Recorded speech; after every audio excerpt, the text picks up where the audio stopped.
मैं आपसे सवाल ये पूछ रहा हूं कि कितने ऐसे लोग हैं जो आज का ये चीज जानना चाहते हैं कि भैया पहला शेयर कैसे खरीदा जाए, सर बताइए उसके तरीके क्या हो सकते हैं। और मैं आपको एक और बात बताऊं, यहां पर टोटल इस सेशन में पहला शेयर खरीदने के तरीके आपको बताने वाला हूं, उसके 7 टिप्स मैं आपको दूंगा। लेकिन जो 7th टिप है ना, वो one of the best tip है, जो अगर आप लोग जान गए या समझ गए तो आप वाकई में बहुत तरक्की करोगे शेयर मार्केट के अंदर। तो जो 7वां टिप है वो बहुत ज्यादा इंपॉर्टेंट है और बहुत ज्यादा वी कैन से कि रीढ़ की हड्डी, the backbone of how you can select your shares, वो है। ठीक है, तो 7वां जो पॉइंट है वो बहुत इंपॉर्टेंट है, तो बने रहिएगा। और मुझे लगता है आप में से सारे लोग ये जानना चाहते हैं कि कैसे खरीदे हम अपना शेयर। ठीक है, तो चलिए आज मैं आपको बताता हूं आपको अपना पहला शेयर कैसे खरीदना है, उसके 7 तरीके बताऊंगा। 7वां तरीका बहुत स्पेशल है, इसलिए फटाफट से आप देखिएगा ध्यान से। ठीक है, लेकिन अगर आपने अभी तक सब्सक्राइब नहीं किया तो चैनल को सब्सक्राइब कर लीजिए, लाइक कर लीजिएगा सेशन को, क्योंकि दिल बड़ा उसी का होता है जो लाइक करता है। पहला टिप देने जा रहा हूं, टिप नंबर 1, टिप टिप बरसा पानी, टिप नंबर 1। तो टिप नंबर 1, पहले हल्के टिप से शुरू करूंगा, ठीक है, फिर धीरे धीरे करके मैं आपको टेक्निकल टिप्स भी बताऊंगा जो कि काफी इंपॉर्टेंट होते हैं। और जरूरी नहीं है कि इसके लिए आपको कॉमर्स का बैकग्राउंड होना चाहिए। अरे मैं इंजीनियर हूं भाई, अब मेरे जैसा एक इंजीनियर भी एक गेम सीख सकता है, तो तुम तो बहुत इंटेलिजेंट हो यार। बस ये स्पेशल बात थी कि मैं थोड़ा बनिया फैमिली से हूं, बनिया वीकेंड से, पापा शॉपकीपर है, तो हमको पता है कि लॉस प्रॉफिट ये सब ये धंधे की चीजें क्या होती हैं। मेरे फादर ने मुझे दुकान में बैठ के सिखाया था, बट मेरे फादर कभी शेयर मार्केट को रेकमेंड नहीं करते थे, वो अभी भी शॉप ही, बस शॉप अपनी बढ़िया है, लेकिन मैं इस गेम को सीखना चाहता था। पहला टिप आपको बताता हूं, टिप नंबर 1 क्या है, check for companies track record in news. सबसे पहले जिस भी कंपनी को आप सिलेक्ट कर रहे हो ना, आपने उसका ट्रैक रिकॉर्ड चेक कर लो। अब आप करो, कैसे करोगे, कुछ नहीं है, बड़ा आसान है। आपको क्या करना है मैं आपको बताता हूं। तो आप जाके सबसे पहले ना आप सिर्फ गूगल पे लिख दो, ठीक है, आपको मैं समझाता हूं कैसे करना है। कंपनी का ट्रैक रिकॉर्ड चेक करो। जैसे मान लो कि मैं अगर उस टाइम पे येस बैंक का खरीद रहा था, अगर मैंने येस बैंक के बारे में रिसर्च कर ली होती तो मुझे पता लग जाता, मैंने रिसर्च ही नहीं करी, मैं बुद्धू था। अगर आप गूगल पे जाके लिख दो सिर्फ इतना कि येस बैंक प्रॉब्लम्स, या फिर येस बैंक फ्रॉड, या फिर येस बैंक गवर्नमेंट नोटिसेस, या फिर येस बैंक वार्निंग्स, आपको डिटेल में दिखा देगा कि अगर उसको कहीं गवर्नमेंट से नोटिस आया है क्या, या फिर गवर्नमेंट से कुछ को कोई लीगल नोटिस आया है क्या, या कोई वार्निंग दी गई क्या, या येस बैंक से रिलेटेड कोई फ्रॉड हुआ है क्या, वो बता देगा। अगर ऐसी कोई डिटेल गूगल में है और एक जेन्युइन साइट से, साइट पे भी ध्यान रखना है, ऐसे पता नहीं किसी की विश्वास कर लो, एक अच्छी साइट से है तो इसका मतलब आपको थोड़ा वो रिस्क है, आप मत लगाओ उसमें पैसे। लेकिन अगर किसी कंपनी में कोई प्रॉब्लम नहीं है, कोई न्यूज नहीं है, कभी बहुत अच्छा चला है उसका सब कुछ, तो फिर कोई प्रॉब्लम नहीं है, आप जाके इन्वेस्ट करो। एग्जांपल देता हूं मैं आपको, ठीक है। तो इसका मतलब क्या हुआ, गूगल आपको बता देगा प्रॉब्लम है कि नहीं है, कोई नोटिस आया कि नहीं आया, उसको कोई पता क्या होता है। जैसे अब येस बैंक के साथ प्रॉब्लम क्या थी, मैं आपको एग्जांपल दे रहा हूं, येस बैंक का ही दे रहा हूं। ये बैंक क्यों डूबा, आप गूगल पे जाओगे ना, आप, मैं बताता हूं आपको, येस बैंक ने अनिल अंबानी जी को ही 500 करोड़ का शायद एक लोन दिया हुआ था, 500 करोड़ का लोन दिया हुआ था। अंबानी जी का नाम बहुत अच्छा है, तो अनिल अंबानी जी को मिल गया 500 करोड़ का लोन दिया हुआ। तो वो पूरा का पूरा वो सिर्फ अकेला नहीं, और भी बहुत सारी प्रॉब्लम्स थी, बट काफी बड़े लोन्स इसके बेसिकली बिल्कुल वैनिश हो गए थे। इस वजह से येस बैंक ऑलमोस्ट डूबा। अनिल अंबानी जी कहें कि इनडायरेक्ट बेसिस को लेके डूबे, तो खुद तो डूबे, इसको भी लेके डूबे, ठीक है। लेकिन फिर भी कह रहा हूं, मैं माफी चाहता हूं, मेरे हार्श वर्ड हैं, बट सिर्फ एनालिसिस बता रहा हूं, आप कोई भी ऑफेंड मत होइएगा, मैं माफी चाहता हूं, बट मैं सिर्फ रियलिटी थोड़ी बहुत जो मार्केट से रिलेटेड है वो बता रहा हूं। सो ओवरऑल ऐसा कुछ उनके साथ भी, येस बैंक के साथ भी हुआ था। मैं भी डूबा हूं, ऐसा नहीं है, मैं भी डूब गया था। तो वो 13 रुपए 25 पैसे पर आ गया, जो 400 रुपए का शेयर हुआ करता था। तो वो भाई साहब खुद तो डूबे, येस बैंक को ले भी डूबे। अब ये और आपको पता होना चाहिए, जब येस बैंक के शेयर और ये सब गिरे था, और बहुत सारे बैंकों के साथ होता है, बाहर भीड़ लग जाती है, भैया लाओ लाओ हमारा पैसा लाओ, लोग बैंक से पैसा निकालना शुरू कर देते हैं। हालांकि येस बैंक अभी भी चल रहा है, कोई प्रॉब्लम नहीं है, फंक्शनैलिटी इज गुड। अभी तो बेसिकली उन्होंने क्या किया था, जब ये प्रॉब्लम्स आई थी तो उन्होंने अपना पूरा मैनेजमेंट चेंज किया है येस बैंक ने, और जो नए मैनेजर हैं जो येस बैंक को मैनेज कर रहे हैं, CEO we can say whatever, जो बड़ी पोस्ट पर अभी बैठे हैं, जो उनके लिए डिसीजन ले रहे हैं, उन्होंने बहुत हार्श डिसीजन लिए हैं ताकि बैंक को नुकसान ना हो। तो मेरा विश्वास है, अभी तक भी मैंने रख रखे हैं, मैंने बेचे नहीं है येस बैंक के शेयर, क्योंकि मुझे विश्वास है कि आने वाले समय में अगर मैनेजमेंट अच्छा हुआ तो येस बैंक इंप्रूव कर सकता है, और जब इंप्रूव होगा तो हम लोग उसे बेच सकते हैं। आज भी लोग कहते हैं कि येस बैंक के खरीद के रख लो, और लोग कहते हैं 13 रुपए में खरीद के रख लो। ये कभी ना कभी अच्छा तो करेगा ही, क्योंकि आज भी येस बैंक है और येस बैंक डूबने वाला नहीं है। प्रॉब्लम सिर्फ मैनेजमेंट को थी और भी वो चेंज हो गया है, लेकिन फिर भी अभी भी रिस्की है, मत लेना, ठीक है। मेरा तो ये रिकमेंडेशन है कि अगर कहीं नोटिस आते हैं, कुछ प्रॉब्लम्स हैं, कुछ कंट्रोवर्सी है, तो मत खरीदो, आप एचडीएफसी की बात करो। क्या एचडीएफसी के साथ कोई ऐसा प्रॉब्लम है? आप बताओ, मैं आपको गारंटी देता हूं, आप ना कोई में भी हल्के फुल्के बैंक से आपको लोन लेने में दिक्कत ना है, लेकिन एचडीएफसी, आईसीआईसी ऐसे बैंक हैं जो कि पूरा ट्रैक रिकॉर्ड चेक करते हैं, ऐसे लोन ही नहीं देते। मतलब वो चाहते हैं कि हमारे पास है ना ये एनपीएस की प्रॉब्लम ना हो, मतलब ऐसा नॉन प्रॉफिटेबल जो फंड्स होते हैं ना, जो क्या बोलते हैं इसको, एनपीएस ही बोलते हैं शायद, तो ऐसी प्रॉब्लम वो बैंक चाहते ही नहीं है। एचडीएफसी, आईसीआईसी, इनका मैनेजमेंट इतना स्ट्रांग है कि भैया हमें प्रॉब्लम्स नहीं चाहिए कि हमने लोन दिया, पैसा ही नहीं आ रहा, फिर फायदा क्या है, नाम कमा रहे हैं, हमारा पैसा डूब गया। तो एचडीएफसी, आईसीआईसी बहुत ट्रैक रिकॉर्ड चेक करते हैं, तो उनका ये प्रॉब्लम बहुत कम है, ठीक है। तो ये दो मैंने एग्जांपल दिए, तो which is good, yes bank और एचडीएफसी। इसीलिए तो आप देखो ना, यस बैंक का 13 रुपए चल रहा है, जबकि एचडीएफसी का 1504 रुपया चल रहा है। नंबर 1 बैंक है एचडीएफसी, नंबर 1। आप जाएंगे, HDFC is the number 1 bank, मेरा खुद का अकाउंट उसमें है, ठीक है। अब चलते हैं दूसरा पॉइंट, टिप नंबर 2। दूसरा टिप क्या हो सकता है? दूसरा टिप जो आपको गौर करना है वो ये, companies, competitors and there qualities. अब देखो, मेरी बात ध्यान से सुनना। कई बार क्या होता है, कई कंपनियों की मोनोपोली होती है, लेकिन कई कंपनियों की मोनोपोली नहीं होती। जिनकी मोनोपोली है वो तो बहुत अच्छी कंपनी है कि भैया हमारी तो मोनोपोली है, हमें तो कोई टक्कर देने वाली कंपनी नहीं है, तो भैया और उसके प्रोडक्ट की भी डिमांड है, तो भैया वो तो बहुत, भैया ऐसा उसका शेयर खरीद लो, वो तो बूम पे जाने वाला है, आने वाले समय में बूम पे ही जाएगा। एग्जांपल देता हूं, पीडीलाइट। आप पीडीलाइट का नाम बहुत सारे लोगों ने नहीं सुना होगा। आपने फेविकोल तो सुना है, फेविकोल, फेविक्विक, वो मुन्नी बदनाम हुई, वो जो गाना है, मैं झंडू माम था उसमें, नहीं फेविकोल एक गाना था ना शायद, फेविकोल से पीडीलाइट है इंडस्ट्रीज, वो फेविकोल, फेविक्विक, फेविस्टिक, और जो आप मिस्टर फिक्सिट डालते हो, ये सब जितने भी हैं, ये सारी की सारी जो प्रोडक्ट है वो पीडीलाइट की हैं, और पीडीलाइट की मोनोपोली है। आने वाले भविष्य में भी इतने सारे प्रोडक्ट और इस क्वालिटी के प्रोडक्ट आपको मिलेंगे नहीं, तो पीडीलाइट की मोनोपोली है, तो ऐसी कंपनी में पैसा डालो। लेकिन मान लो कोई एक ऐसी इंडस्ट्री जहां पर मोनोपोली नहीं है, तो इन दैट केस आप बेस्ट को ढूंढो, उनमें से नाम किसका ज्यादा बढ़िया है उस पर इन्वेस्ट करो।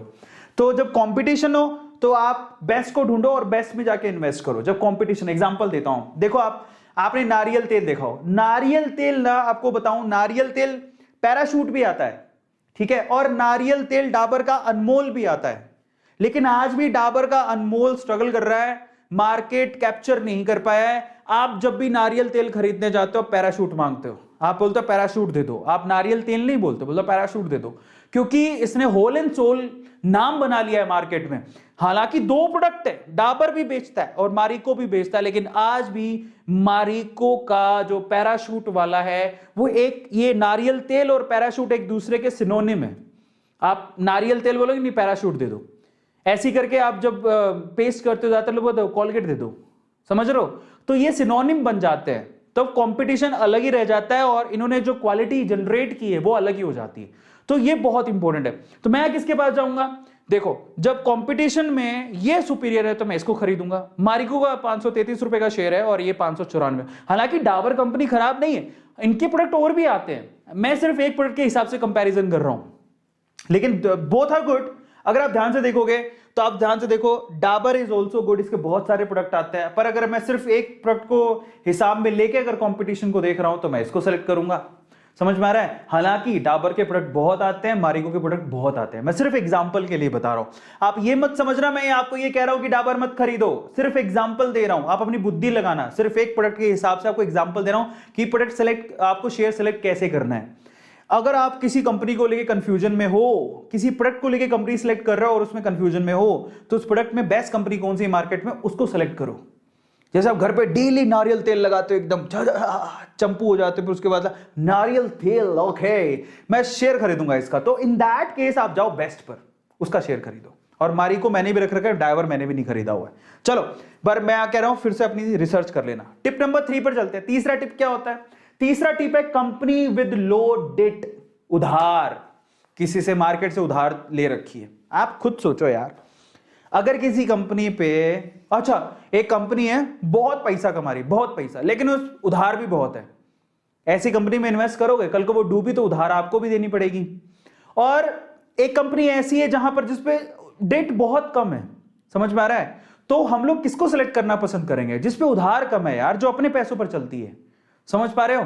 तो आपको ये डेट का भी पूरा डेटा जो है गूगल पे मिल जाता है। कोई भी प्राइवेट लिमिटेड कंपनी, कोई भी शेयर मार्केटिंग कंपनी जो पब्लिक लिस्टेड है, वो अपने सारी जो शीट्स होती हैं, ठीक है, ऑलमोस्ट 100% करेक्ट ही होती है। वो गूगल पे मिल जाएगा कि इस पे कितना डेट है, क्या है इसका पी रेशो, सब कुछ मिल जाता है आपको गूगल पे। जाके चेक करो, जिस भी कंपनी का शेयर खरीदना चाहते हो उस पे डेट है कि नहीं है, कितना डेट है। तो आपको दिखाता हूं एग्जांपल के तौर पे, जैसे पावर ग्रिड की। अब देखो समस्याएं हैं, लेकिन क्या कर सकते हैं। पावर ग्रिड जो कंपनी है 230 रुपए का शेयर है, हालांकि ये शेयर बहुत अच्छा है, लेकिन डेट देखो 1400 करोड़ का इस पे डेट है। लेकिन क्या होता है, जो बिजली कंपनी है ना, जो जनरेट करती हैं, ट्रांसमिट करती हैं, डिस्ट्रीब्यूट करती हैं, उनमें ना डेट होता ही है, क्योंकि बिजली के बिल आएंगे, फिर पैसा मिलेगा। और बहुत सारी जगह पर बिजली के बिल लेट आते हैं, उधार चलते रहते हैं। कई लोग बिजली यूज करके पैसा देते नहीं है, 3-3 4-4 महीने बाद देते हैं, तो वहां पर डेट काफी ज्यादा होता है, उनमें उनकी प्रॉब्लम है थोड़ी। लेकिन पावर ग्रिड पे 1400 कितना 1400 बिलियन का इतना कुछ डेट है। एग्जैक्ट डेट आप गूगल पे देख लेना, बट डेट है। अगर मुझे डेट के हिसाब से चूज करना हो तो पावर ग्रिड पे डेट ज्यादा है और टाटा पावर पे डेट कम है, ठीक है। तो ऑब्वियसली डेट के हिसाब से मैं किसको सेलेक्ट करूंगा? टाटा पावर को सेलेक्ट करूंगा। तो मैं एक कोशिश करूंगा, पर एग्जांपल अप्रोप्रिएट नहीं इसलिए नहीं है क्योंकि ये जो इलेक्ट्रिसिटी से रिलेटेड है, इलेक्ट्रिसिटी की सारी कंपनियां डेट में डूबी होती है ऑलमोस्ट, ठीक है, क्योंकि बिजली के बिल आते हैं, लोग पैसे देते ही नहीं है। बट इसके अलावा अगर किसी भी कंपनी का आप डेट देखो ना, तो आप बहुत सारी डेट फ्री कंपनियां भी मिलेंगी जिन पे डेट है ही नहीं, जो खुद के जो मनी फ्लो है कंपनी के अंदर उसी पे काम करती हैं। बहुत सारी कंपनियां मिल जाएंगी आपको, ठीक है। सो इन दैट केस आपको डेट भी देखना चाहिए, किस पे डेट है, जिस पे डेट नहीं है, या जिस पे कम है उसको खरीदूं। सेक्टर वाइज आप किसी को भी चेक कर सकते हो, गूगल पे डिटेल मिल जाएगी, ठीक है। अगले पॉइंट पर चलते हैं, टिप नंबर 4।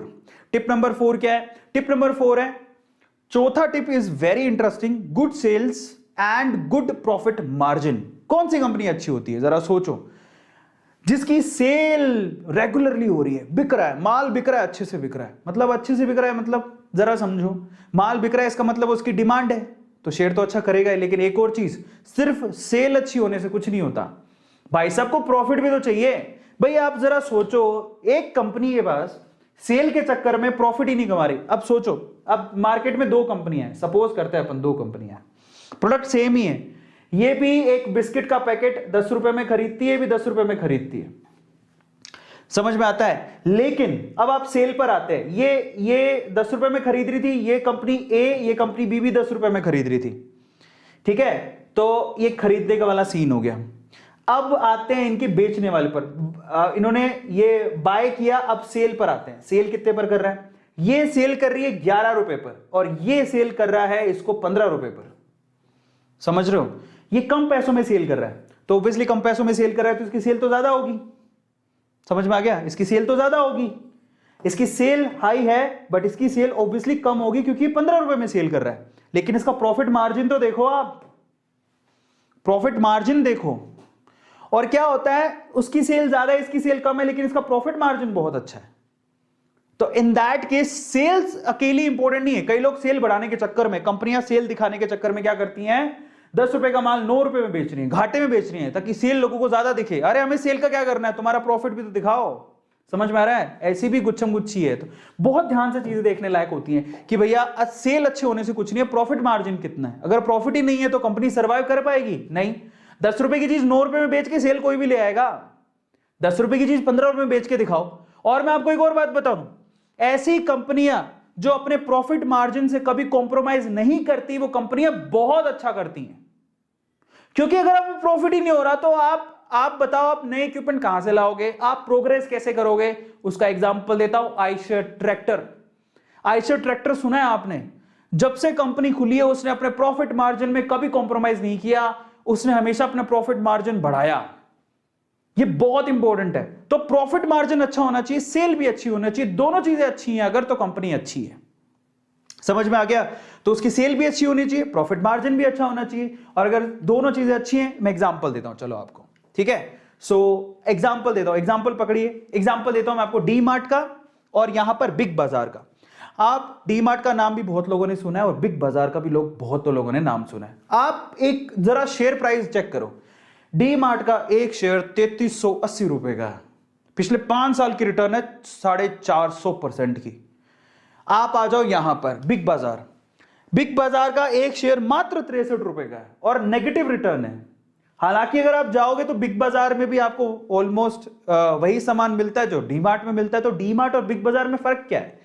बिग बाजार चल रही है घाटे में, मतलब अगर इतना इस लेवल का प्रॉफिट नहीं है जितना डी मार्ट का है। आपको बताओ डी मार्ट का जो सीन है वो काफी ज्यादा स्पेशल है। डी मार्ट ने क्या किया, कभी भी नया स्टोर खोलने के लिए कभी भी उधार नहीं लिया किसी बैंक से। उसने कहा सिंपल सी स्ट्रेटेजी है हमारा, हम कोई एक स्टोर खोलेंगे, उसका प्रॉफिट जो होगा उसके प्रॉफिट को यूज करके हम दूसरा स्टोर खोलेंगे, हम किसी से उधार नहीं लेंगे। तो आप देखोगे ना, एक स्टोर से दूसरा स्टोर खुला, फिर 2 स्टोर के प्रॉफिट से 4 स्टोर खुले, 4 स्टोर के प्रॉफिट से 8 स्टोर खुले, ऐसे करके क्यूमुलेटिवली आज डी मार्ट पूरे इंडिया भर में फैली हुई है। समझ रहे हो? और सेल्स देखो आप, ये क्या करेगी, प्रॉफिट मार्जिन थोड़ा कम रखती है बाकी से, लेकिन सेल क्या लेवल की स्केल होती है, सेल होती है। यहां पर आपको पता है डी मार्ट खुलता है शहर के बाहर और लोग दूर दूर से डी मार्ट पर जाते हैं, क्योंकि सबको पता है कि डी मार्ट में क्या होगा, चीजें सस्ती मिलेंगी। लेकिन होता क्या है, अब आपको कि सर आप ये तो अपना मार्जिन ही नहीं रख रहा, ऐसा नहीं है। आप जब ना डी मार्ट जाते हो तो देखो कितने होशियार है डी मार्ट वाले। एक तो शहर के बाहर खोलते हैं, दूसरा चीजों को सस्ती देंगे। तो लोगों की मेंटेलिटी क्या है, इंडिया में ना ऐसे बहुत से लोग हैं जिनको सस्ता चाहिए, एवरेज बिलो एवरेज सस्ता चाहिए। वो हर संडे जाएंगे सामान लेने के लिए। जब डी मार्ट में घुसते हैं ना तो वो पूरे सप्ताह भर का सामान लेके आते हैं, कई लोग तो महीने भर का सामान ले आते हैं। और अब तो मेरे को बड़ी खुशी हुई, आज ही देख रहा था डी मार्ट ऑनलाइन अवेलेबल हो गया है। मतलब इसकी ऐप डाउनलोड करो, डी मार्ट ऑनलाइन अवेलेबल है, आप इसकी ऐप डाउनलोड करो, घर पे ऑर्डर करो, घर पे दे जाएगा। लेकिन स्टोर में क्या होता था, चीजें सस्ती मिलती हैं, लोग दूर दूर चले जाते हैं, 7-7 दिन का इकट्ठे सामान खरीदते हैं। तो देखो ओवरऑल ना प्रॉफिट मार्जिन है ना। आप देखो लेने गए थे बिस्किट एक नहीं लाए डी मार्ट से, भर के लाए। लेने गए थे सिर्फ बिस्किट के साथ हम बहुत सारे बिस्किट ले आए, चॉकलेट भी ले आए, कोल्ड ड्रिंक भी ले आए। दूसरे तो अगर मन चलता है, क्योंकि डी मार्ट में बहुत सारा सामान खुला ही रखा हुआ है, लोग अपनी पूरी वो भर लेते हैं ट्रॉली और फिर लेके चलते हैं, आपने देखा होगा। तो ये खास बात है। तो वहां पर है ना, सस्ता बेचने के बाद भी प्रॉफिट मार्जिन अच्छा है, क्योंकि सामान ज्यादा बेच रहा है। क्योंकि लेने आया था 10 रुपए की चीज, लेके जा रहा है वो 100 रुपए की चीज, तो प्रॉफिट तो अपने आप ही हो गया, ऊपर से सामान बिक रहा है। और सबसे खास बात बताता हूं आपको, डी मार्ट एक ऐसी कंपनी है जिसमें ना जो मतलब अपने खुद के कैश फ्लो पे काम करती है, लोगों से उधार नहीं लेती। ठीक है, लोगों से कैश में लेती है और कैश में पैसा दे देती है। बहुत अच्छा जो सिस्टम जो दमानी जी ने सेट किया ना, इसी वजह से 3380 रुपए का शेयर है। और आने वाले टाइम में हर कोई बोल रहा है डी मार्ट का शेयर खरीदो, क्योंकि ये बहुत अच्छा प्रोग्रेस करेगा। वहीं बिग बाजार क्यों फेल हुआ, बिग बाजार के साथ समस्या है। जहां पर डी मार्ट के अंदर आप जाओगे ना, आपको पूरे साल भर सेल मिलेगी, हर चीज सेल पे मिलती है। बिग बाजार में हर साल भर सेल नहीं होती है, दिवाली पे सेल आएगी, होली पे सेल आएगी। मार्जिन अच्छा खासा रखते हैं, स्टोर के खर्चे भी बहुत ज्यादा है। डी मार्ट और बिग बाजार में क्या फर्क है, बिग बाजार का जो स्टोर होगा ना वो लैविश होगा, ठंडा ठंडा हो रहा है, और अलग अलग स्टॉल 3-3 होंगे। यहां पर डी मार्ट में ऐसा नहीं है। डी मार्ट के स्टोर पे कभी जाके देखना आप, डी मार्ट के स्टोर में सारी चीजें ऐसी रखी हुई हैं, कोई एसी वेसी नहीं है, बैठने के काउंटर कुछ नहीं, मतलब सारी चीज सस्ते दे रहे, चीजें ऐसी रखी हुई हैं, ज्यादा साज सज्जा नहीं होती, खरीदो और लेके जाओ। तो वहां पर बैठने बांटने का कोई सीन नहीं होता। इसी वजह से प्रॉफिट है कि उनके खर्चे कम है, उनका प्रॉफिट मार्जिन अच्छा है। तो डी मार्ट को इसीलिए लोग रेकमेंड करते हैं, यहां पर बिग बाजार को लोग रेकमेंड नहीं करते। This is the biggest thing जो आपको भी गौर करनी चाहिए, इसलिए डी मार्ट बहुत अच्छा है, इसलिए तो इतना नाम है उसका। 5वें टिप पर चलते हैं। तो आपको समझ में आ रहा है कि क्या बारीकियां देखनी होती है। 5वां tip, return on capital versus profit margin. ये भी काफी लोगों को समझ में नहीं आता। रिटर्न ऑन कैपिटल, ये आप जाके गूगल पे सर्च कर सकते हो, प्रॉफिट मार्जिन के रिस्पेक्ट में रिटर्न ऑन कैपिटल कितना है। कई लोग क्या करते हैं, मैं आपको थोड़ा सा समझाता हूं इसका सीन क्या है। देखो कई लोग क्या करते हैं, पूरा कैपिटल से रिटर्न चेक नहीं करते, वो सिर्फ ये देखते हैं, देखो क्या हुआ मेरे पास, सपोज करो कि मेरे पास एक कोई मान लेते हैं कि मेरे पास एक कोई कोल्ड ड्रिंक की बोतल है, ठीक है, एक कोल्ड ड्रिंक की बोतल है, ये 100 रुपए की है, मान लेते हैं, एक बड़ा पैक है 100 रुपए का। अब ये 100 रुपए का मेरी लागत है, ये लागत है मेरी, मतलब 100 रुपए में वो 100 रुपए में वो चीज मेरे को पड़ रही है। यानी कि बोतल कवर और अंदर जो भी लिक्विड है वो 100 रुपए का, पूरा जो अंदर का ये जो माल है वो 100 रुपए का पड़ रहा है, और उसको मैं मान लो कि 120 रुपए में बेच रहा हूं या 150 रुपए में बेच रहा हूं, 150, तो 50 रुपए का मार्जिन सबको दिखाई दे रहा है कि 50 रुपए का मार्जिन है, 150 रुपए में बेच रहा है, तो प्रॉफिट का मार्जिन तो काफी अच्छे है। लेकिन ये नहीं सोचते कि उस कोल्ड ड्रिंक को बनाने के लिए मैंने एक बड़ी फैक्ट्री का सेटअप डाला है, वो कौन देखेगा? उसको बोलते हैं कैपिटल का खर्चा। ये भी तो देखो, अब मेरा किराया भी जाता है, इतना बड़ा सेटअप के लिए किराया भी जाता है, समझ रहे हो? तो बेसिकली यहां पर इतना बड़ा कैपिटल जिसका किराया भी जाता है, लेबर भी है, अंदर लोग भी काम कर रहे हैं, उनका सैलरी भी जाएगी, ये सारा खर्चा कौन देखेगा? हिसाब से सिर्फ इतना देखना इंपॉर्टेंट नहीं है, आपको पूरे कैपिटल का खर्चा देखना होता है। रिटर्न ऑन कैपिटल कितना है वो कंपनी का अच्छा होना चाहिए, जो कि गूगल में मिल जाएगा। जितना अच्छा होगा उतनी कंपनी अच्छा कर रही है। कई लोग, आपको पता है बहुत सारी ऐसी कंपनियां हैं जिनकी कैपिटल इन्वेस्टमेंट कुछ नहीं होती लेकिन रिटर्न बहुत अच्छे होते हैं, तो कंपनी अच्छा करेगी। मैं आपको सिंपल एग्जांपल देता हूं। सिंपल एग्जांपल ये है, गोलगप्पे वाला लो। गोलगप्पे वाला एक रेडी में गोलगप्पे लगाता है, ठीक है, मैं सिंपल एग्जांपल दे रहा हूं। गोलगप्पे वाला एक रेडी पे गोलगप्पे लगाएगा, कहीं भी जाके खड़ा हो जाएगा। क्या उसको जगह किराया देना है? नहीं। हाँ, 100-200 रुपए थोड़े देने होते हैं इधर उधर ताकि खड़ा रहे, लेकिन बाकी जगह पे जगह किराया ना के बराबर। सड़क के किनारे खड़ा हो जाएगा, अपने गोलगप्पे बेचेगा। समझ में आ रहा है? किराया बच गया, खुद ही बेच रहा है, तो ज्यादा लेबर का खर्चा है नहीं। और गोलगप्पे वाला, मैंने सूरत में ना, मैं गुजरात में जब रहता था, गोलगप्पे वाले बड़े फेमस हैं, और गोलगप्पे भी बड़े फेमस हैं। एक गोलगप्पे वाला था सिटी लाइट के अंदर, उस गोलगप्पे वाले ने अपना फ्लैट ले रखा था। मैंने कहा फ्लैट? गोलगप्पे वाले ने फ्लैट ले रखा है, तो सोचो उसका क्या मार्जिन है। कैपिटल इन्वेस्टमेंट कुछ नहीं, रेडी है, गोलगप्पे बनाए। भाई गोलगप्पे जिसपे पूरे गोलगप्पे बनाने में 1000 रुपए का खर्चा भी नहीं आ रहा, उससे वो पूरे दिन में 10,000 रुपया कमा रहा है। कैपिटल 1000 रुपए की, और रेडी में तो क्या ही खर्चा आया, ठीक है, और वो 10,000 कमा रहा है, 9,000 की मार्जिन बना रहा है एक दिन के अंदर। और ये गोलगप्पे वाले, भिखारी ले लो, भिखारी ये भी एक बिजनेस है। आपको भिखारी दिख जाएंगे भीख मांगते हुए। पता है, आपने एक स्टोरी पढ़ी है? हाँ, बेसिकली जो बैगर्स होते हैं रिस्पेक्टेबल है, बट एक बैगर का इंडिया में खुद के बहुत बहुत ज्यादा पैसे थे, मुंबई में खुद का फ्लैट था। तो समझ रहे हो? तो कैपिटल कुछ नहीं लेकिन रिटर्न बहुत अच्छा है। Are you getting my point? तो ऐसी कंपनियां बहुत अच्छी होती हैं। ये आपका 5वां तरीका है जिसमें आप कैपिटल की रिटर्न भी देख लो, जो गूगल पे हर कंपनी की मिल जाएगी आपको, है ना, प्रॉफिट मार्जिन के साथ साथ। ये बहुत इंपॉर्टेंट है कि कैपिटल पे बहुत ज्यादा खर्च कर रखा है लेकिन प्रॉफिट ही नहीं है, तो फिर फायदा क्या है? ठीक है, तो मैं एक एग्जांपल देता हूं आपको। एग्जांपल समझिए आप। एग्जांपल जैसे कि इसमें मैं ये नहीं कह रहा हूं कि आपको विप्रो नहीं खरीदना और ये एचसीएल खरीदना, तो कुछ नहीं है, एक बेसिक कंपैरिजन कर रहा हूं इसका, और कुछ नहीं। अगर आप विप्रो की आरओसीई देखोगे, गूगल पे मिल जाएगी, रिटर्न और कैपिटल इन्वेस्टमेंट, ठीक है। सो ये जब आप देखोगे capital return on capital equity employed, return on capital employed पर लिखा हुआ आरओसी, अगर आप देखोगे तो 22.1 है, ठीक है, जबकि एचसीएल का 30% है। तो कंपैरिजन करूंगा तो मैं एचसीएल की तरफ जाऊंगा। समझ में आ रहा है? सो ये है कंपैरिजन करने का तरीका, बट ऐसा कतई नहीं है कि विप्रो अच्छा नहीं कर सकती। विप्रो ने बहुत अच्छा कमा के दिया है। ये सिर्फ एक पैरामीटर है जिसको आप चेक करते हो किसी कंपनी के लिए। आरओसी जरूर चेक करो, ठीक है, कि कंपैरिजन करके कौन सी कंपनी अच्छी कौन सी कंपनी नहीं है। चलिए, छठा टिप मैं आपको देता हूं, उसके बाद 7वें टिप पर आएंगे। छठा टिप क्या है? पर्सनल एक्सपीरियंस और पर्सनल सेटिस्फैक्शन किसी प्रोडक्ट को लेके। ये बहुत इंपॉर्टेंट है। मैं पर्सनली किसी प्रोडक्ट से खुश हूं क्या? अगर मैं खुश हूं और मेरे जैसे बहुत सारे ग्राहक कस्टमर्स खुश हैं, तो मैं उसे रेकमेंड करूंगा और वो कंपनी काफी अच्छी होगी, नो डाउट। समझ रहे हो? ये पर्सनल एक्सपीरियंस बहुत इंपॉर्टेंट है। आज हिंदुस्तान यूनिलीवर का नाम क्यों है इतना? क्योंकि उसके प्रोडक्ट ही बहुत अच्छे हैं और कस्टमर सेटिस्फेक्शन काफी है और लोग उसको डेली बेसिस पे यूज करते हैं।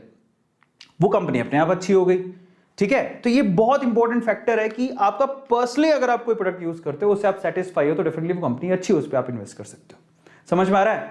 आप उसके एग्जाम्पल के तौर पर देखो। एग्जाम्पल के तौर पर टाटा कंज्यूमर प्रोडक्ट, टाटा के प्रोडक्ट देखे आपने? आप नमक कौन सा खरीदते हो?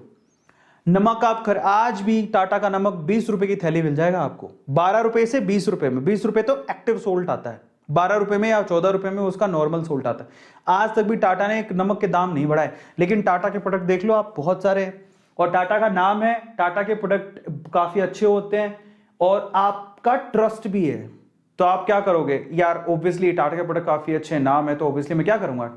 मैं टाटा कंज्यूमर्स प्रोडक्ट को खरीदूंगा ना, क्योंकि मेरा खुद का सेटिस्फेक्शन है। 766 का ये है, मैंने खुद ने खरीद रखे, मैंने 500 550 का था तब मैंने खरीदे थे, अभी 766 रुपए का हो चुका है। इसकी बजाय क्या बजाज कंज्यूमर प्रोडक्ट खरीदूंगा? नहीं, क्योंकि किसने सुने हैं बजाज के कंज्यूमर प्रोडक्ट? सुने नहीं, वो कंपनी वैसे भी घाटे में चल रही। ये देखो ओल्ड टाइम देखा 746 रुपए ऊपर चला गया, ये 95 रुपए नीचे चल रहा है। Are getting my point? अगर मैं आपको भी कहूं कि आप टाटा और बजाज में से किसको सेलेक्ट करोगे तो बोलोगे टाटा को सेलेक्ट करेंगे, उसका नाम काफी अच्छा है, प्रोडक्ट देखो। और ये मैं रेकमेंड नहीं कर रहा हूं, रिसर्च कर लेना अपनी, बस एक कंपैरिजन के लिए पैरामीटर बता रहा हूं और कुछ नहीं। बाकी आपकी मर्जी, आप चाहो तो बजाज खरीद लो, बट एक कंपैरिजन के लिए तरीके हैं कि भैया इस तरह से आप कंपेयर कर सकते हो चीजों को, खुद सेटिस्फेक्शन भी होना चाहिए। अब आते हैं आखिरी टिप पर, जो 7वां टिप है। उसके बाद मैं आपको एक काफी अच्छी चीज बताने वाला हूं। 7वां टिप जो कि बेहतरीन और सबसे इंपॉर्टेंट है, जो आपकी सोच थोड़ी सी बदलेगा कि कैसे करना होता है। लेकिन उससे पहले अगर आपने अभी तक सब्सक्राइब नहीं किया तो चैनल को सब्सक्राइब जरूर कर लेना। 7वां टिप क्या है? Think like investor. सपोज करो, एग्जाम्पल दे रहा हूं आपको, थिंक लाइक इन्वेस्टर। सपोज करो कि ना आप करोड़पति हो, ठीक है, ध्यान से समझना, आप किसी शहर में रहते हो, करोड़पति हो, बहुत पैसा आपके पास, और आप पैसा इन्वेस्ट करना चाहते हो। और ना 2 दुकान वाले हैं जो बोलते हैं कि मेरे पास है ना शोरूम का अच्छा आइडिया है। अब आप 2 हैं और बोलते हैं हमारे में पैसा लगा दो, हमारे में पैसा लगा दो, तो आप किस में लगाओगे? आप चेक करोगे पहले तो दोनों का ट्रैक रिकॉर्ड, दोनों का। आप एक इन्वेस्टर हो तो आप ट्रैक रिकॉर्ड चेक करोगे, कौन सा शहर में अच्छा है जो उधार ज्यादा नहीं लेता, उधार लेता है तो पैसे टाइम से दे देता है, किसका नाम अच्छा है, किसका रुतबा अच्छा है, किसकी इमेज अच्छी है। फिर ये देखने के बाद आप क्या करोगे? आपने क्या किया? उन दोनों बंदों को देखा, समझ रहे हो? दोनों बंदों में से एक बंदा तुम्हें भाग गया, यार ये बंदा, इसकी इमेज बहुत अच्छी है, ये कभी पैसे किसी के खाया नहीं है और दिए हैं तो पैसे टाइम से दे दिए हैं। फिर तुम आइडिया कंपेयर करोगे, किसका आइडिया अच्छा है, समझ रहे हो? तो जिसमें तुम्हें आइडिया भी अच्छा हो और आदमी भी अच्छा हो, तो भैया सोने पे सुहागा है, आप पैसे लगा दोगे, बोलोगे ले लो। लेकिन वहां तब बात फंस जाती है जब आदमी अच्छा नहीं है, आइडिया अच्छा है, या फिर बोलोगे आइडिया अच्छा नहीं है, आदमी अच्छा है, तब बात थोड़ी सी फंस जाती है। तो इन दैट केस आप लोग ट्रस्ट किस चीज पे करो? याद रखो कि ट्रस्ट हमेशा मैनेजमेंट पे करो, कि कौन उसे संभालने वाला है, वो बहुत इंपॉर्टेंट है। आइडिया बहुत लोगों के पास होते हैं, लेकिन आइडिया को चलाने के लिए टीम वर्क बहुत इंपॉर्टेंट होता है। तो इन दैट केस है ना, आप जिस भी कंपनी में इन्वेस्ट कर रहे हो, आप उसकी क्रेडिबिलिटी चेक करो। यार मुझे आज पूरा ट्रस्ट है टाटा पे, मैं टाटा कंपनी में पैसा लगाऊं, क्योंकि टाटा जैसी कंपनी में जो इतने सालों से चल रही है, क्या उसमें पैसा कभी डूबेगा? नहीं। समझ पा रहे हो? एक ट्रस्ट फैक्टर होता है। मैनेजमेंट कौन चला रहा है, कौन है उसके पीछे, समझ रहे हो? कितने सालों से है वो कंपनी, क्या किसी कंट्रोवर्सी में तो नहीं फंसी हुई, कौन मैनेजमेंट देख रहा है उसका। ऐसे करके अगर आप किसी को रिसर्च करोगे, और यही तरीका होता है बेस्ट तरीका, तो आप जरा सोचो कि एंजल इन्वेस्टर की तरह सोच के आप इन्वेस्ट करोगे किसी कंपनी के अंदर, तो आपको बेनिफिट होगा ही। एग्जांपल लेते हैं, चलो एक एग्जांपल लेते हैं। ये है हमारे इंडिया के वॉरेन बफेट, ठीक है। कभी इन्होंने भी 5,000 रुपयों में शुरू किया था, इन्होंने भी दिमाग लगाया था, इन्होंने भी यही सोचा होगा ना कि मैं किसी कंपनी में इन्वेस्ट कर रहा हूं तो मैं चेक तो कर लूं कैसी है वो कंपनी। राकेश झुनझुनवाला, इनका पोर्टफोलियो देखते हैं कि इनका दिमाग किस वे से काम करता है, इन्होंने किधर किधर अपना इन्वेस्टमेंट किया। बहुत सारी कंपनी से कुछ सेलेक्ट किए मैंने। इन्होंने अपना पैसा लगाया हुआ है टाइटन कंपनी में। कितना पैसा? 7,725 करोड़ रुपया लगा रखा है, और बहुत अच्छा इन्वेस्टमेंट। और रिटर्न देख लो आप, 1719 रुपए का शेयर चल रहा है। शायद इन्होंने उस टाइम पे कितने का, 3 रुपए का खरीदा था। इन्होंने पैसा लगा रखा है टाटा मोटर्स पे। अब सोचो कि जरा, ये भी टाटा मोटर्स पे बिलीव रखते हैं, और मैं आपको बताता हूं टाइटन भी टाटा की है। हाँ, मेरे ख्याल से टाइटन भी टाटा की है, पर टाइटन एक टाटा के बहुत सारी कंपनीज लिस्टेड है, ठीक है, उनमें से टाइटन भी है, टाटा मोटर्स भी है। इन्होंने टाइटन में भी पैसा लगा रखा है, टाटा मोटर्स में भी पैसा लगा रखा है, क्योंकि वो टाटा से रिलेटेड है, ट्रस्ट है। वहां पर 1309 करोड़ रुपया लगा रखा है। समझ में आ रहा है? देखो कितना कितना ट्रस्ट, देख लो अपने अपने हिसाब से जो पैसा लगा रखा है। अभी ये भले -186 जो भी दिख रहा हो यार, इन्होंने जब पैसा लगाया था उस टाइम में टाटा मोटर्स की शेयर प्राइस काफी कम थे, तब खरीदा था इन्होंने। फिर उन्होंने कहाँ इन्वेस्ट कर रखी है? इसमें यहां पर ये देखो ग्लोबल, ये जो S&P ग्लोबल कंपनी है, कौन सी वाली? CRISIL। तो ये वाली कंपनीज में 1048 करोड़ रुपए का लगा रखा है। इन्होंने कुछ रिसर्च किया होगा तभी तो लगाया होगा। आप एक कॉपी मत करना कि राकेश झुनझुनवाला लगा रखा तो मैं भी लगा दूं, नहीं, ऐसा जरूरी नहीं है। मैं बता दूं, इन सारे शेयर्स में मेरे पास सिर्फ टाटा मोटर्स के शेयर है और किसी के नहीं है। तो मैंने कुछ रिसर्च किया, कुछ ट्रस्ट किया, तब जाके मैंने लगाया है। तो मैंने ऐसा नहीं राकेश झुंझुनवाला जी जो पोर्टफोलियो बना रखा है मैं भी वही बनाऊंगा, नहीं। राकेश झुंझुनवाला जी की रिसर्च अलग है, आपकी अलग है, आप अपनी रिसर्च कर लो। फिर उन्होंने ल्यूपिन पे लगा रखा है 831 करोड़ रुपए लगा रखा है, एक शेयर अभी 1148 रुपए का है। फोर्टिस में पैसा लगा रखा है 771 करोड़ रुपए लगा रखा है, 236 रुपए का ये शेयर है। तो आप देखो जरा, समझ रहे हो? तो इन्वेस्टर की तरह सोचो और अपना दिमाग लगाओ कि मुझे कौन सी कंपनी अच्छी लग रही है, क्या है क्या नहीं है। तो चलो, इसी बिहाफ पर मेरा सजेशन क्या है, मैं आपको सिर्फ सजेस्ट कर रहा हूं, ये आप इसको अपनी रिसर्च जरूर कर लेना। मैं ऐसी कंपनियां बताऊंगा जो ये सातों फैक्टर को फॉलो करती होंगी, जो जितने भी मैंने आपको 7 चीजें बताई उनको फॉलो करती होंगी। ठीक है, कौन कौन सी हैं जरा देखते हैं। मेरी रिकमेंडेशन में पिडिलाइट, मैं खुद उसमें इन्वेस्टर हूं, पर अपनी रिसर्च कर लेना। क्या खास है इस कंपनी में? नो कंट्रोवर्सी, नो डेट ना के बराबर, ठीक है, मोनोपोली, ये 3 फैक्टर, बहुत सारे फैक्टर, मैनेजमेंट बहुत स्ट्रांग है, तभी तो कंपनी यहां तक पहुंची है पिडिलाइट। दूसरा, हिंदुस्तान जिंक, मोनोपोली, जिंक के एक सेक्शन में ये कंपनी मोनोपोली रखती है, 331 रुपए का शेयर है, ये मैंने भी खरीद रखा है, पर आप अपनी रिसर्च कर लेना, समझ रहे हो? और क्योंकि जिंक का इंडस्ट्रीज में मेटल की तो जरूरत है ही ना, जहां जिंक की जरूरत पड़ेगी वो हिंदुस्तान जिंक के पास जाएगा, मोनोपोली। लार्सन एंड ट्यूब्रो, बहुत एलएनटी नाम है, बहुत बढ़िया कंपनी है, बड़े बड़े प्रोजेक्ट्स, और आप एलएनटी बहुत ज्यादा बहुत जगह पे देख लोगे आप, इंफ्रा में और बहुत जगह पे, बड़ी बड़ी मशीनरी में। 1499 रुपए का शेयर अभी आज के टाइम पे। ये कंपनी, अगर गवर्नमेंट को भी कोई बड़ा प्रोजेक्ट देना होगा इंफ्रा के हिसाब से, तो ज्यादातर एलएनटी प्रोजेक्ट चूज उस प्रोजेक्ट के लिए चूज कर ली जाती है। नहीं, मैं ऐसा नहीं कह रहा हूं कि बाकी लोग नहीं करते, लेकिन ज्यादातर ऐसा होता है। आपको गवर्नमेंटल प्रोजेक्ट्स, क्योंकि ट्रस्ट डेवलप किया एलएनटी ने, आप एलएनटी कंपनी में आप बहुत बड़े से छोटे से बड़े शहरों में आप एलएनटी के इंफ्रास्ट्रक्चर, एलएनटी को इंफ्रास्ट्रक्चर बनाते या फिर किसी प्रोजेक्ट पे काम करते देख लोगे, उनकी मशीनरी दिख ही जाएंगी आपको। फिर एचडीएफसी, मेरे पास भी है एलएनटी, आप रिसर्च कर लेना अपनी। फिर आता है एचडीएफसी, 1504 रुपए का शेयर है, बहुत बढ़िया शेयर है। मोनोपोली तो नहीं है बैंकिंग सेक्टर में, लेकिन नंबर 1 है। हाउसिंग लोन में एचडीएफसी नंबर 1 है, इनकी सर्विसेज में नंबर 1 है। मैं खुद इसको यूज कर रहा हूँ एचडीएफसी, मतलब मैंने जब से अकाउंट खुलवाया, they have really good connection with the customers. So finally ये मेरा सेशन था। बाकी जाओ अपनी रिसर्च करो। फिर से कह रहा हूं कि ये मेरी रिसर्च है जो मैंने आपको रेकमेंड किया। अपनी फर्स्ट इन्वेस्टमेंट करने के लिए 7 टिप्स मैंने आपको दिए हैं। इन 7 टिप्स को यूज करते हो अपना पहला शेयर रिसर्च करो और फिर जाके अपनी गट्स पर, अपनी हिम्मत पर पैसा लगा दो, है ना? बस उसके बाद वेट करो। और एक और बात, सारा पैसा नहीं लगाना। अगर आपके पास 100 रुपए है तो 10-10 रुपए इकट्ठे करो, 1000 रुपए है तो 100-100 रुपए इकट्ठे करो। 10% से ज्यादा पैसा मत लगाना प्लीज, इट्स अ रिक्वेस्ट। लेकिन इन्वेस्ट जरूर करना, डीमेट अकाउंट खुलवाओ जाके, क्योंकि बहुत बहुत बहुत बढ़िया चीज है। I just want to recommend you, क्योंकि मैं अमीर घराने से नहीं हूं, बिलो एवरेज फैमिली से बिलोंग करता हूं, और मैं अगर यहां तक पहुंचा हूं और मैंने ये देखा है कि अमीरों का खेल है जो हमें भी सीखना है, तो इसलिए मैं आप लोगों से शेयर कर रहा हूं। अब ये मत समझना एटू सर बहुत अमीर फैमिली से है, सबको पता है ये। मैं बहुत छोटे शहर से निकल के आया हूं, सूरतगढ़ कस्बा है, लोग नाम भी नहीं जानते, समझ में आ रहा है? कोई अमीर घराने से नहीं हूं। तो इट्स ऑल अबाउट कि अगर आप रिच बनना चाहते हो, you have to learn the games of the richer people. उनके क्या गेम, उनको सीखने की जरूरत है, मैंने आपको सिखाया।